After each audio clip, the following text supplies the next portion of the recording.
but she found a way. Here she's giving her mother a hug, her mom, who was praying on TV, then her dad, Corey. In 2011, a billionaire walked up to Coco Gauff's parents at a junior tennis tournament in Florida and made them an offer that would have changed everything. $200,000 a month, that's $2.4 million a year, to fund their then 7-year-old daughter's tennis dreams. No strings attached, or so it seemed. Most families would have jumped at that kind of money without thinking twice. But Corey and Candi Gauff said no. And when Coco finally revealed the full story years later, it became clear why that decision might have saved her career before it even started. Let's go back to where this all began, because you need to understand what the Gauff family was dealing with at the time. Corey Gauff wasn't some tennis dad with unlimited resources. He played basketball at Georgia State University, and then worked as a healthcare executive. Candi was an educator. They were solidly middle class, living in Delray Beach, Florida, trying to figure out how to support a daughter who showed extraordinary talent at an age when most kids are still learning to tie their shoes. By the time Coco was 7, she was already turning heads at junior tournaments. The family was spending somewhere between $70,000 and $100,000 a year on coaching, travel, and tournament fees. That's not an exaggeration. Elite junior tennis is brutally expensive. You're talking about private coaching sessions that run $200 an hour, flights to national tournaments almost every month, hotel rooms, meals on the road, and equipment that needs constant replacement because kids grow like weeds at that age. The Gauffs were managing, but just barely. Today was the first time I've ever seen my dad cry. He doesn't want me to tell you all that, but he got caught in 4K. You know, he thinks he's so hard, but you know, it's not. So thank you guys. I mean, you believed in me from the beginning. I've been coming to this tournament. My dad took me to this tournament, sitting right there watching Venus and Serena compete. So it's really incredible to be on this stage. Corey has talked openly about how they were making sacrifices. They cut back on vacations. They drove older cars. They made it work because they believed in their daughter, but the financial pressure was real and it was constant. Then came that day at the tournament. According to Coco, who shared this story in a 2023 interview, a man approached her parents after watching her play. He was a billionaire, though the family has never publicly named him. He'd made his fortune in business, not tennis, but he developed an interest in investing in young athletic talent. He told Corey and Candi that he wanted to fund Coco's entire development, $200,000 every month, deposited into an account they could use for anything related to her tennis career. Think about what that kind of money meant.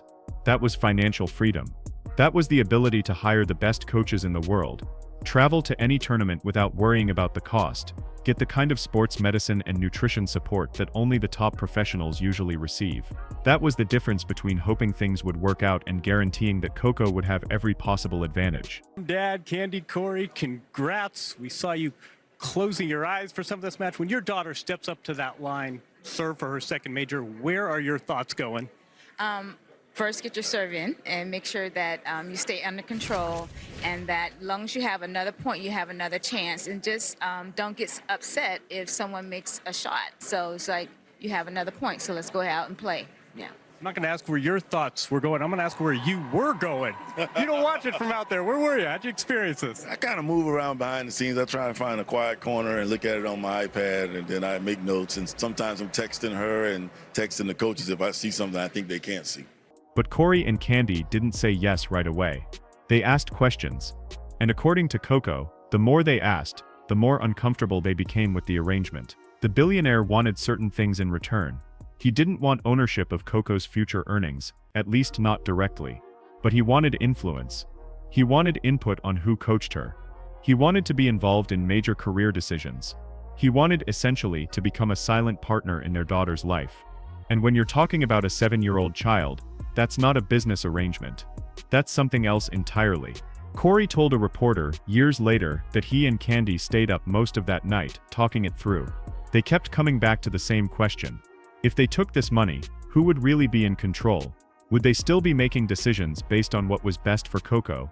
Or would they find themselves making choices based on keeping their benefactor happy? There's a history here that the Gauffs were very aware of. Tennis is filled with cautionary tales about young prodigies who got connected with wealthy backers early in their careers. Some of those stories ended well, many of them didn't. Jennifer Capriati is probably the most famous example. She turned pro at 13 in 1990 and became the youngest player ever to reach a Grand Slam semifinal. She had major endorsement deals, appeared on magazine covers, and seemed destined for greatness. But the pressure of professional tennis at that age, combined with family tensions and the weight of all those expectations, led to a very public breakdown. She took time away from the sport, dealt with legal troubles, and didn't return to form until years later. She eventually won Grand Slams and rebuilt her career, but those early years took a toll that she's spoken about openly. Or look at what happened with Mary Pierce in the 1990s. Her father, Jim Pierce, was so abusive and controlling at tournaments that the WTA eventually banned him from attending events. He'd pushed her relentlessly from childhood. And while Mary became a successful professional player, she later talked about how damaging that environment had been to her development as both a player and a person. The Gauffs knew these stories. Every tennis family knows these stories. And they understood that taking money from someone outside the family meant giving that person leverage. It meant that if there was ever a disagreement about Coco's training, her schedule, or her career path, that person's opinion would carry weight because of what they were providing. So they said no. Quite understandably, I see your emotional tears in your eyes still. What did today represent? It represents, like Coco alluded to before, that sometimes when you have a loss and you get down on yourself, but learning that you can pick up the sun will rise the next day and just keep working at your craft. If this is your passion, you got to give it your all. And what Coco did today was amazing. She never gave up. She fought to the end, and she gave herself the opportunity to hold up the trophy. According to Coco, the billionaire was surprised. He reportedly asked them to think about it for a few days, convinced they'd change their minds. But Corey and Candi were firm. They thanked him for the offer and walked away from $2.4 million a year. Here's what they did instead. They reached out to the USTA, the United States Tennis Association, which has development programs for promising junior players. The USTA doesn't hand out millions of dollars, but they provide coaching, training facilities, and support for travel to major tournaments. It's not unlimited funding, but it's help from an organization whose only interest is developing American tennis talent. Coco entered the USTA system and started working with coaches there.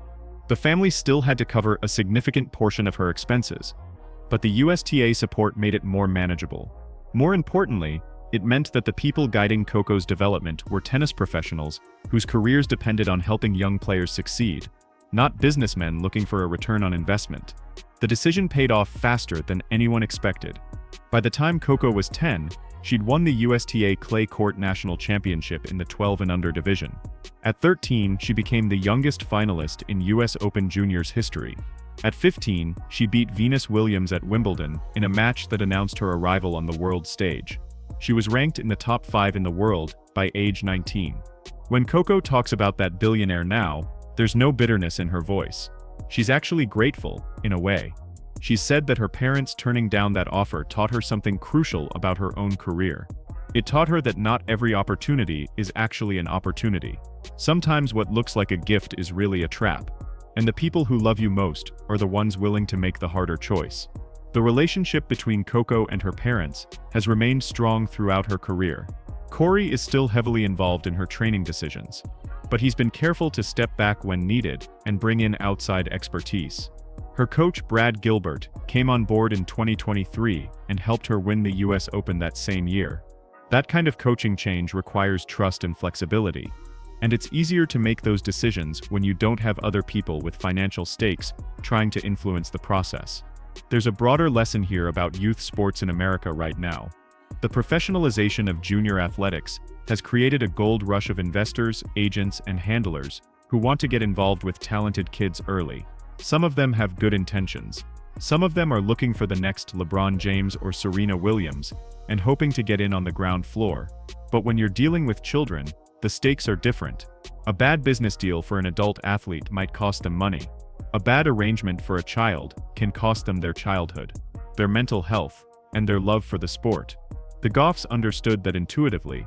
They understood that Coco needed to be a kid first, and a tennis player second, at least for as long as possible. She needed to go to school, have friends outside of tennis, and develop her identity as a person separate from her identity as an athlete.